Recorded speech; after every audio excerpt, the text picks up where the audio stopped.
तो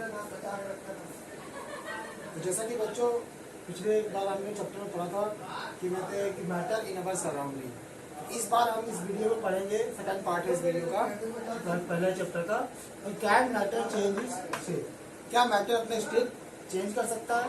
तो इस पे हम देखते हैं सबसे पहले कि क्या मैटर चेंज कर सकता है या नहीं। Yes, matter can change it state, हम मैटर के स्टेट को चेंज कर सकते हैं।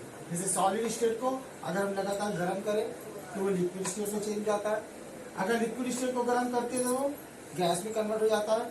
और इसी प्रकार जब हम गैस क्या कहते हैं गैस को कूल करते हैं तो वो लिक्विड स्टेट में चेंज हो जाता है, और जब लिक्विड स्टेट को वापस कूल करते हैं तो वो सॉलिड स्टेट में चेंज हो जाता है।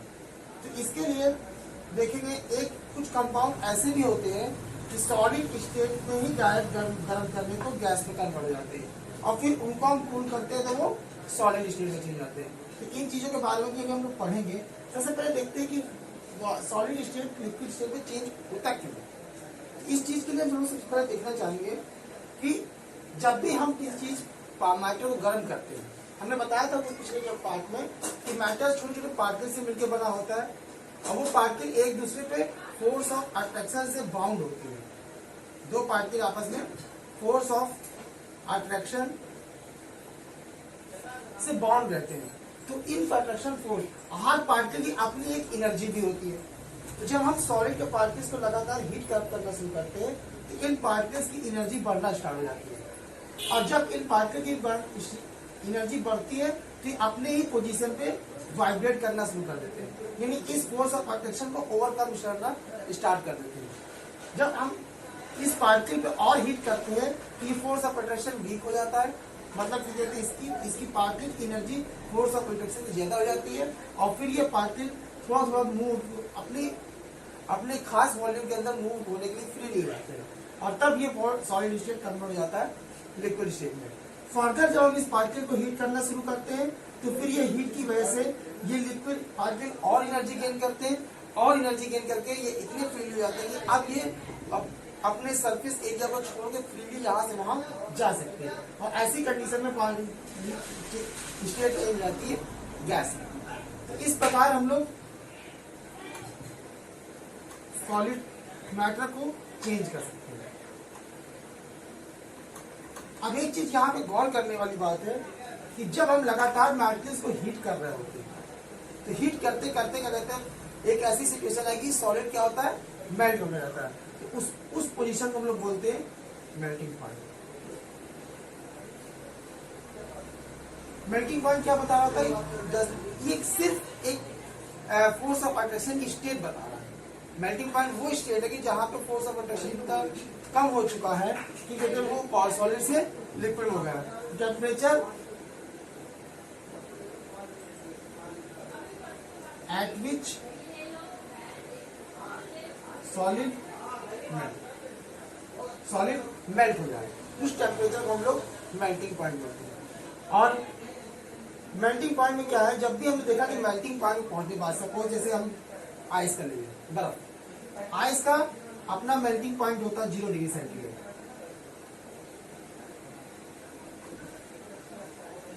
तो 0 डिग्री सेंटीग्रेड में वाटर भी हो सकता है और 0 डिग्री सेंटीग्रेड में आइस भी हो सकता है, यानी आइस कन्वर्ट हो रहा होता है वाटर पे और वाटर कन्वर्ट हो रहा होता है आइस पे, दोनों ही प्रोसेस 0 डिग्री सेंटीग्रेड में होते हैं। अगर हम लगातार थर्मामीटर लगा के एक सेटअप बना के इंस्ट्रूमेंट का हम आइस पे अगर देखेंगे तो जैसे ही 0 डिग्री तापमान होता है और उसको हीट करते जा रहा है तो हम क्या देखते हैं कि टेम्परेचर में कोई चेंज नहीं हो रहा होता है, लेकिन एक चीज हो रही होती है, आइस वाटर में कन्वर्ट हो रही है। तो ये जो हम हीट दे रहे हैं ये हीट जा कहाँ रही है, ये हीट जो है कहीं गायब हो जा रही है। लगातार हम गर्म कर रहे हैं और हीट टेम्परेचर में कोई इंक्रीज नहीं हो रहा है और आइस कन्वर्ट हो जा रही है वाटर में। तो ये हीट आखिर जा कहाँ रही है, तो हीट जा रही है तो ये उस आइस उस मॉलिक्यूल्स की एनर्जी बढ़ाने में, मॉलिक्यूल्स अपने एब्जॉर्ब कर रहे हैं इस हीट एनर्जी को, और हीट एनर्जी को एब्जॉर्ब करके क्या कहते हैं उस फोर्स ऑफ अट्रैक्शन को ओवरकम कर रहे हैं, और ओवरकम होकर कन्वर्ट हो रहा है वाटर में। और ऐसी कंडीशन में हीट क्या कहते हैं टेम्परेचर राइज नहीं हो रहा होता है, ये हीटर हो जाती है, यानी हीट जो है वो हीटर हो जाती है। और इसी तरह इस हीट जितनी अमाउंट ऑफ हीट लग गई, यानी 1 kg ऑफ वाटर या 1 kg ऑफ आइस को वाटर में कन्वर्ट होने में जितनी हीट लग रही है, इस हीट को बोलते हैं latent heat, latent heat of freezer. यानी 1 kg आइस की और 0 डिग्री तापमान पे और 1 लीटर kg वाटर दिए डिग्री तापमान पे, तो वाटर की एनर्जी ज्यादा होगी आइस की तुलना में। क्यों? क्योंकि उसके पास, वाटर के पास एक्स्ट्रा एनर्जी है हीट की, लेटेंट हीट ऑफ फ्रीजर, और इसी कहा जाता है लेटेंट ऑफ फ्रीजर। तो जितनी एनर्जी लगी है 0 डिग्री आइस को 0 डिग्री वाटर में कन्वर्ट होने में, that energy is called latent heat of freezer. इसी प्रकार सेम तरीके से हम लगातार गर्म कर रहे होते हैं, तो एक ऐसा सिचुएशन रीच होता है कि जब लिक्विड स्टार्ट हो जाता है गैस में कन्वर्ट होने। यदि हम पानी को लगातार अगर हम गर्म करते जाएंगे तो पानी खोल के क्या हो जाएगा, बॉयल करना स्टार्ट कर देगा। तो उसको हम लोग क्या बोलते हैं, बॉइलिंग पॉइंट। तो बॉइलिंग पॉइंट वो पॉइंट होता है,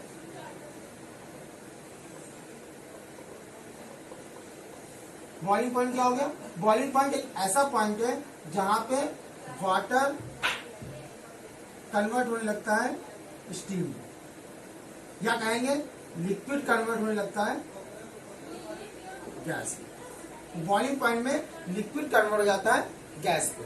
और ऐसी सिचुएशन में यहां पे भी सेम कंडीशन कि अगर हम वाटर ही ले लें, 100 डिग्री सेंटीग्रेड वाटर को कुछ हीट लग जाएगी कन्वर्ट होने में स्टीम में, और उसका भी तापमान होगा 100 डिग्री सेंटीग्रेड। यानी 100 डिग्री वाटर को 100 डिग्री सेंटीग्रेड पर कन्वर्ट होने में लगने वाली हीट को हम लोग बोलेंगे latent heat of evaporation, latent heat of evaporation, vaporisation.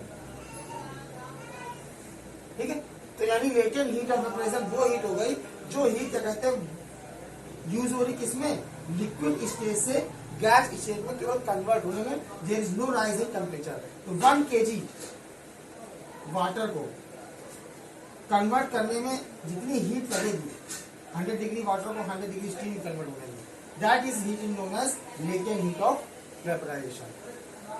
उसी प्रकार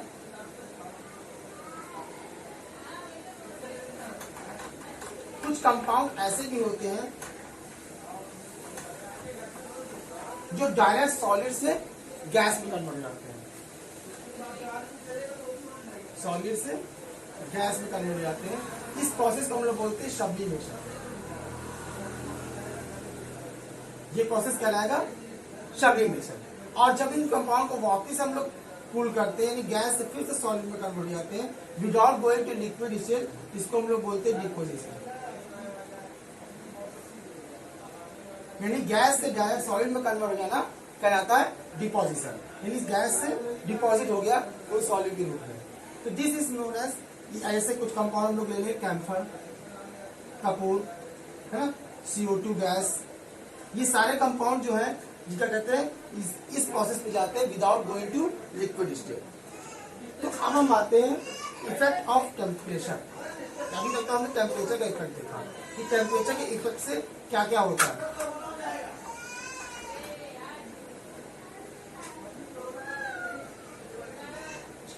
अब आ जाएगा इफेक्ट ऑफ प्रेशर। कि प्रेशर का क्या इफेक्ट होता है मैटर पर। हमने देखा है कि जैसे आप लोग घर में सिलेंडर जो आता है उसको हम लोग बोलते हैं LPG, liquefied petroleum gas. LPG क्यों बोलते हैं? क्योंकि उसमें क्या है, गैस को हमने हाई प्रेशर पर प्रेस करके लिक्विफाइड कर रखा है। यानी हम गैस पे लगातार प्रेशर देंगे। एक स्टेज ऐसी आएगी जहां पे गैस कन्वर्ट हो जाएगी लिक्विड, ठीक है। और अगर और प्रेशर दिया जाए तो ये लिक्विड वापस सॉलिड में भी कन्वर्ट हो सकता है, लेकिन इसके लिए बहुत ज्यादा प्रेशर लगेगा, ठीक है। तो गैस कन्वर्ट हो जाती है लिक्विड में और लिक्विड कन्वर्ट हो सकती है सॉलिड में। यानी टेम्परेचर के ज्यादा प्रेशर भी इफेक्टिव हो सकता है मैटर को चेंज करने में, उसके स्टेट में। प्रेशर से क्या होता है कि लगातार प्रेशर का सॉलिड लिक्विड गैस में अंतर क्या है, पार्टिकल्स की दुनिया का। सॉलिड के पार्टिकल बहुत क्लोजली पैक है, लिक्विड के पार्टिकल थोड़ा दूर दूर है, और गैस के बहुत दूर दूर है।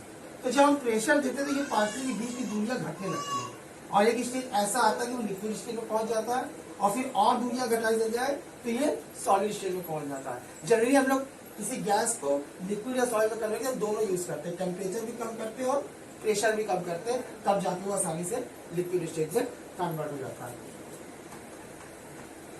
अब आता है फैक्टर इफेक्टिंग इवेपोरेशन। इवेपोरेशन क्या चीज है?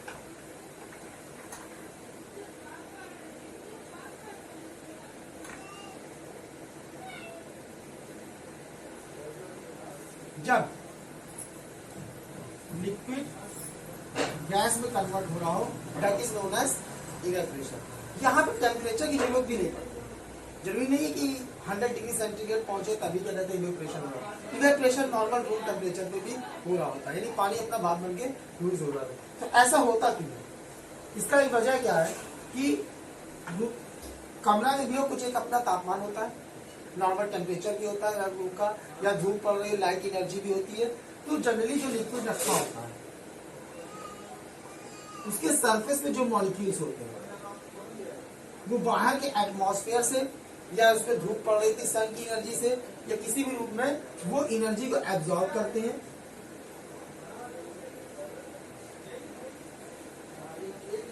एनर्जी एब्जॉर्ब करेंगे।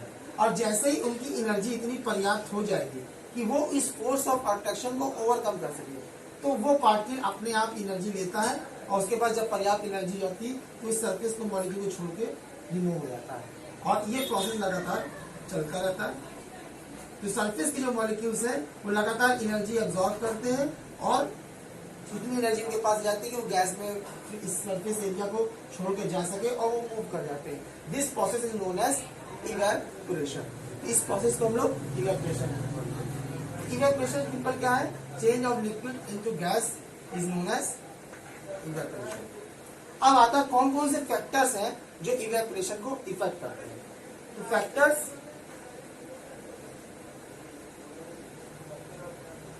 इफेक्टिंग इवेपोरेशन, सबसे पहला है टेम्परेचर। सभी लोग जानते होंगे कि जब भी ठंडी के मौसम में कपड़े जो हमारे होते हैं गीले वो कम सूखते हैं, और जो गर्मी का मौसम होता है उसमें कपड़े जल्दी सूख जाते हैं। तो एक रीजन उसका है क्या है? टेम्परेचर, कि गर्मी के दिनों में टेम्परेचर हाई होता है और ठंडी के दिनों में टेम्परेचर कम होता है। तो जब टेम्परेचर इंक्रीज होगा तो इवेपोरेशन अपने आप बढ़ जाएगा। ठीक है, और क्या क्या चीज हो सकती है? ह्यूमिडिटी, जैसा कि आपने बरसात के सीजन में देखा होगा, बरसात में कपड़े जल्दी से नहीं सूखते। क्यों? क्योंकि एयर में ऑलरेडी इतना वाटर वेपर्स पहले से मौजूद होता है। ठीक है, आखिर ये इवेपोरेटर के वाटर जा कहाँ रहा है? वो जनरली वाटर ही ले लेते, इवेपोरेशन के वाटर कहाँ जाता है? एयर में। अब एयर में ऑलरेडी पहले से ज्यादा वाटर मौजूद है तो उसमें जगह नहीं होती और ज्यादा वाटर आने की, तो ऐसी कंडीशन में इवेपोरेशन कम हो जाता है। यानी ह्यूमिडिटी भी इफेक्टिव है। अगर हवा बहुत सूखी, जैसे गर्मी के मौसम में लू चलती है, आप कपड़े डाल दीजिए 1 घंटे में सूख के हो जाते हैं। और वही बरसात के सीजन में भले गर्मी ज्यादा होती है पर आप कपड़े डालिए 1 घंटे में नहीं सूखते। इसकी वजह क्या है? ह्यूमिडिटी। तो ह्यूमिडिटी अलादा फैक्टर हो सकता है जो इफेक्ट कर सकता है किसी भी इवेपोरेशन के रेट को। अनदर क्या हो सकता है? Surface area. जितना ज्यादा सरफेस एरिया होगा उतना ज्यादा इवेपोरेशन होगा। आप इसका एग्जांपल ले सकते हैं कि एक गिलास में वाटर ले लो, 1 गिलास पानी, और 1 गिलास पानी को एक बड़ी सी परात में डाल दो, तो जाहिर सी बात है जो परात में पानी है वो जल्दी सूख जाएगा गिलास की तुलना में। क्यों? क्योंकि परात का जो सरफेस एरिया एटमॉस्फेयर के जगह पे है वो फैलता है। या अनदर एग्जाम्पल ले लो, कपड़े 2 कपड़े ले लो सेम साइज के, उनको गीला कर दे, और गीला करके एक कपड़े को हम ऐसे ही गुरमेट के रख दे और दूसरे कपड़े को ऐसे फैला कर डाल दे। क्लियर सी बात है कि फैलाया हुआ कपड़ा जल्दी सूख जाएगा। वजह क्या है? क्योंकि सरफेस एरिया बढ़ जाता है। तो सरफेस एरिया अनदर फैक्टर हो सकता है जो किसी भी इवेपोरेशन को इफेक्ट कर सकता है। अनदर है विंड स्पीड, हवा की रफ्तार। अब ये क्यों इन्फॉर्म मिले? आप ये देखिए, मान लीजिए कपड़ा सूख रहा है, अब कपड़े से वाटर इवेपोरेट होकर कहाँ जाएगा? उसके आसपास की एयर में। जब कपड़ा सूखता है तो वाटर भी इवेपोरेट होकर आसपास की एयर में जाता है। अब अगर विंड नहीं चल रही है, ये एयर यहीं पे है, और जब पानी भाप बन के उड़ रहा है तो वो इस जगह पे ही, यहाँ पे एयर में मौजूद है, तो यहाँ पे ह्यूमिडिटी बढ़ने लगती है। और जब ह्यूमिडिटी बढ़ने लगती है तो इवेपोरेशन स्लो हो जाता है। अगर विंड चल रही हो तेजी से तो जो हवा आएगी यहाँ से तेजी से, जैसे ही वाटर उनके क्या करते हैं आसपास एयर में जाएगा, हवा बहने की वजह से ये वाटर यहाँ से रिमूव होता रहेगा। ये हाई ह्यूमिडिटी वाली एयर जो है वो इसके आसपास से रिमूव होती रहेगी और लो ह्यूमिडिटी वाली एयर इधर की ओर आती रहेगी। तो विंड आने से चलने से क्या होगा, जल्दी जल्दी जो पानी भाग भर के उड़ रहा है कपड़ों का, और क्या कहते हैं हाई स्पीड हो विंड की वजह से वो एयर रिमूव होती जा रही है जिस एयर में जा रहा है, और इस प्रकार हर बार कपड़े के चारों ओर एक लो ह्यूमिडिटी वाला एयर मौजूद मिलता है और इवेपोरेशन तेज आता है। तो अनदर इफेक्ट क्या हो सकता है, विंड स्पीड। तो ये कुछ फैक्टर हैं जिसकी वजह से इफेक्ट क्या कहते हैं इवेपोरेशन रेट बढ़ सकते हैं या घट सकते हैं। अब आता है क्या करता है इवेपोरेशन का इफेक्ट क्या हो सकता है। इवेपोरेशन की वजह से क्या होता है, कूलिंग। गर्मी के मौसम में हम लोग कूलर चलाते हैं। कूलर हवा को ठंडा कैसे कर देता है, वो वजह क्या होता है। सपोज मान लीजिए कूलर में क्या होता है कि पीछे घास की मैट होती है और उस मैट में लगातार वाटर फ्लो हो रहा होता है। तो जब मान लीजिए लेयर मैट की है जिसमें लगातार वाटर फ्लो हो रहा है, अब यहां से हॉट एयर जा रही है। जब ये हॉट एयर यहां पहुंचती है, यहाँ पे जो वाटर है, वाटर के मॉलिक्यूल है, वो उस हॉट एयर से एनर्जी सोख लेते हैं, यानी इससे हीट एनर्जी को सोख लेते हैं। किसमें, पानी को सोख के वाटर क्या होता है इवेपोरेट होना शुरू हो जाता है। जो वाटर है पानी सोख के इवेपोरेट, आपने देखा वो कूलर का पानी कुछ देर में खत्म हो जाता है। क्यों खत्म हो जाता है कि जब हॉट एयर इंटर कर रही होती है तो उस हॉट एयर से वाटर है घास में, वो वाटर पानी को सोखता है और सोख के इवेपोरेट हो जाता है, यानी सारी हीट एनर्जी एब्जॉर्ब करके इवेपोरेट हो जाता है। और जिसकी वजह से जब एयर से अपने आप हीट निकल जाती है, एनर्जी निकल जाती है, एयर क्या जाती है, कूल हो जाती है, और यहाँ जो एयर हमें मिलती है वो कैसी होती है, कूल होती है। तो ये प्रोसेस है। अब जितनी ज्यादा, जैसे कि आपने देखा गर्मी के मौसम में लू चलती है तो कूलर की ठंडक बढ़ जाती है। इसकी वजह यह है कि एयर जितना ड्राई, जितना लगातार हॉट सूखी हुई होती है, उतना ही तेज इवेपोरेशन हुआ होता है, और जितना ज्यादा इवेपोरेशन होगा उतना ही ज्यादा कूलिंग देगा कूलर। तो आप बरसात में देख लीजिए, बरसात में ह्यूमिडिटी बढ़ जाती है, जो एयर आ रही है वो एयर में इतनी मॉइस्चर होता है कि वो इवेपोरेशन के रेट को स्लो कर देता है, और यहाँ पे वाटर से इवेपोरेशन नहीं हो पाता। तो बरसात के सीजन में क्या होता है, वो एयर कूलिंग देता है। आप देखा होगा कूलर वगैरह ठंडक करना कम कर देते हैं, कूलर में ठंडक तब भी उमस रहती है। तो उमसने की वजह यही है कि ऑलरेडी वो एयर में इतनी ह्यूमिडिटी होती है, वो ठंडी नहीं, वो इवेपोरेशन नहीं हो पाता, और इवेपोरेशन नहीं हो पाता तो कूलिंग नहीं हो पाता। ये था आपके चैप्टर का अंत। वैसे आपके चैप्टर में 2 और स्टेज बताए गए हैं, सिर्फ उनके नेम दिए गए, कोई डिटेलिंग आपके सिलेबस में नहीं है। जैसे कि पहला स्टेज है प्लाज्मा स्टेज, ये अनदर स्टेज है मैटर का जो रिसेंटली खोजे गए थे। जैसे कि इसको बोलते हैं प्लाज्मा स्टेज। प्लाज्मा स्टेज कब होता है, जब कोई भी गैस या मॉलिक्यूल बहुत ही हाई टेम्परेचर में, बहुत ही हाई सुपर एनर्जी, ऐसी कंडीशन में क्या होता है प्लाज्मा स्टेज में, हाई एनर्जी होने की वजह से वो इसको कह सकते हैं सुपर एनर्जी स्टेज। तो यहाँ पे जो क्या कहते हैं गैस के मॉलिक्यूल होते हैं वो आयनाइज हो जाते हैं। आयनाइज करने की वजह से वो ग्लो करते हैं। जैसे हमारे जो फ्लोरोसेंस ट्यूब होती है, ट्यूबलाइट्स, और जिसमें नियॉन गैस भरी होती है या कोई अदर गैस भरी होती है, तो जब इसमें इलेक्ट्रिक करंट पास करते हैं तो ये जो एटम, ये जो मॉलिक्यूल्स होते हैं एयर के, वो इलेक्ट्रिक करंट को एब्जॉर्ब करके आयनाइज हो जाते हैं, और आयनाइज गैस क्या कहते हैं ग्लो करते हैं। जब वो आयनाइज होते हैं तो क्या कहते हैं बहुत तेजी से तेज चमक के साथ वो ग्लो करते हैं, और उसी में अलग अलग गैस का कलर अलग अलग होता है, उस हिसाब से कलर, जैसे ट्यूबलाइट के अलग कलर है, कुछ कलर ट्यूब्स आती है, उनके भी कलर अलग अलग गैस की वजह से होता है। या स्टार्स और जो सन होते हैं वो इतनी तेज ग्लो इसलिए करते हैं क्योंकि इनके अंदर जो मॉलिक्यूल्स है या जो मैटर है वो प्लाज्मा स्टेट में होता है, और उसी वजह से वो इतनी तेजी से ग्लो करते हैं। या आसमान में जो बिजली चमकती है, उस बिजली के बीचों बीच जो एयर कॉलम होता है वो प्लाज्मा स्टेट में होते हैं। इसके बाद बात कर अनदर मैटर है बोस आइंस्टीन